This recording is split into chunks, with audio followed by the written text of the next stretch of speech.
Hello and welcome back to my channel. I know I haven't posted anything in a few weeks. That's because I keep getting laid off from jobs as the Canadian economy is in very poor standing right now. But I'm going to keep trying to make 2 videos a week going forward, so you guys have that to look forward to. This video, I'm going to start off with getting back into it by reviewing Lord of the Rings. And I've thought there's no better way to get back into reviewing books than reviewing a complete masterpiece by Tolkien.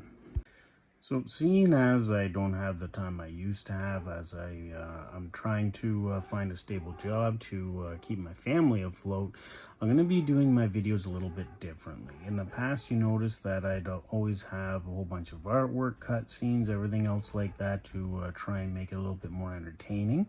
To kind of save on time, I'm just going to be reviewing the book myself through the notes that I have taken while I've been reading the novels.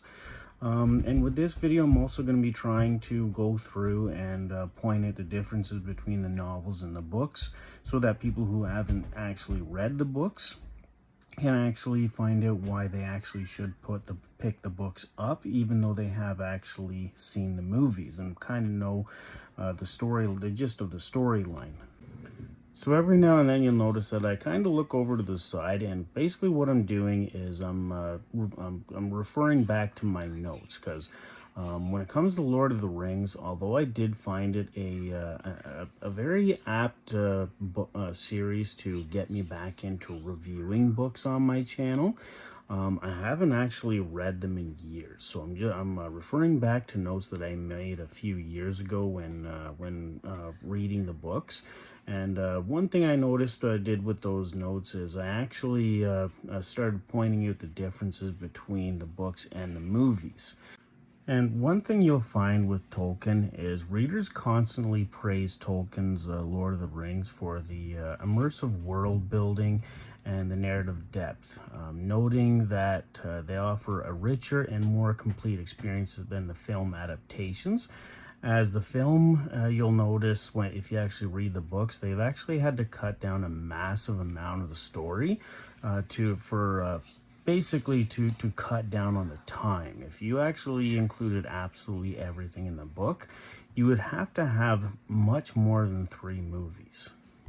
So although that it would be very cool to actually see a film adaptation that doesn't actually cut anything away, it's just not feasible, because it's not always in the budget when it comes to the people that are actually making these movies. So while acknowledging the movie's strength as an adaptation, as the movies were done very well and they were very successful, they're still one of my all-time favorite movies to actually watch, because it was an excellent film adaptation. Many fans cite the books for a more complex characterization and deeper mythological themes. The Frodo character is much different from the book to the movie. In the books, Frodo is more confident, he's a more calculating character, he's having aged to 50 before even setting out on his quest. This contrasts with the young and more timid and vulnerable version that's actually shown in the movies. And Frodo isn't the only one. When it comes to the rest of the characters, the books present a more balanced fellowship, and like for example, Aragorn, he's more serious and he's more ready to be king, and Sam, he's actually more confident as well in the books. It's not just Frodo. And when it comes to Legolas and Gimli, their friendship has a greater significance, because when it comes to the animosity, it's a little bit more thorough and understood. There's deeper themes to the book as well. Some readers appreciate the book's deeper exploration into these themes, like hope, mythology, redemption, and the nature of evil.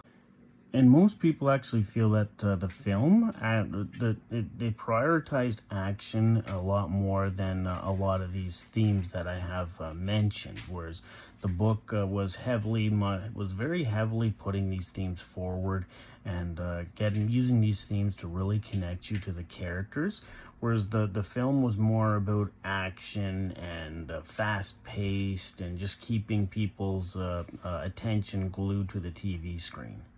Now, especially with the appendices, the books contain much more lore and detail that the films, for necessity, had to cut down on due to time. And readers often praise the completeness of the narrative and the inclusion of the storylines that were actually laid out in the films. But the cut content significant book chapters, such as the encounters with Tom Bombadil and the post-war scouring of the Shire, were completely cut from the movies. Fans who read the books get to experience these important story beats. The books often contain lengthy, indulgent descriptions of setting, lore, and history that provide a sense of scope and history of Middle-earth. These details are often omitted, only briefly hinted at times in the films. A lot of these are omitted completely. And when it comes to the expanded universe, many readers discover that the books offer a springboard into Tolkien's wider mythology, such as and I'm not sure if I'm pronouncing this right because I've never actually heard someone say it. I've only read it. The Silmarillion, the Silmarillion. If I'm probably mispronouncing it. Again, I have only read it. I've never heard anyone talk about it, so I'm not sure how it's pronounced, which is only hinted at in the movie adaptations. But ultimately, many readers find that the book provides a more distinct and rewarding experience that completes the films rather than being a better or worse version. I've never heard anyone really say that the books are better or that they're worse, just that they have a more rewarding experience. Reading Tolkien's prose is often described as immersive journey, where the author takes you on an adventure, allowing you to absorb the details of the world, lore, and characters at a different pace than the movie can actually offer. It's one of Tolkien's very highly praised skills. And it's kind of a different story as one. I remember reading about one review where Tolkien's fan described the experience of reading after reading the books after seeing the movies as it's can be described as Coke and Pepsi, but they both taste really good. The movie reframes the narrative into a different medium, but the book delivers a completely different story, which is very true. If you haven't read the books, I do highly suggest you pick them up and give them a read, even if you have watched the movies, because it can be a completely different story. The characters come off as very different. It's filled with poetic language and a deeper narrative exploration. But yeah, that's my review of Lord of the Rings, the masterpiece. I mean, I didn't go through a lot of what the book was about because unless you live under a rock, you kind of understand what Lord of the Rings is about. I mean, there's not too many people who haven't at least watched the movies. But hopefully this breakdown between the movies and the books actually gives some people a want to actually pick up the books and give them a try. Because again, a lot of those characters that you fell in love with the movies, they are very different in the books, like I explained. Frodo is a more calculated character. He's a more confident character. Samwise Gamgee, he's a more confident character as well.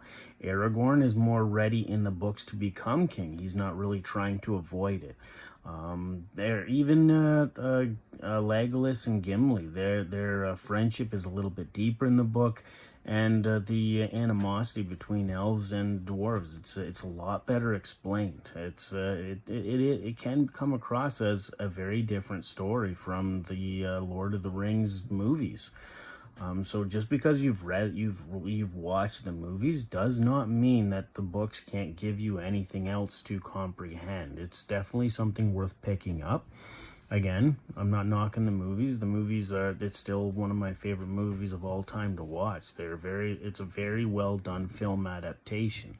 But if you haven't picked up the books, I encourage you to pick up the books because it's especially if you're an author, because if you're looking on how to write fantasy, going by Tolkien, I mean, you can't get a better example. Anyway, that's all I wanted to go through today.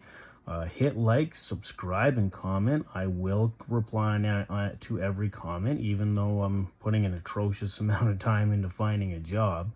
But yeah, just give me comments. Let's talk about this and let me know what you thought of the books. If you liked them more than the movies, if you agree that you can't really say if it's better or worse, that it's different and it's a more rewarding experience. Let me know what you think.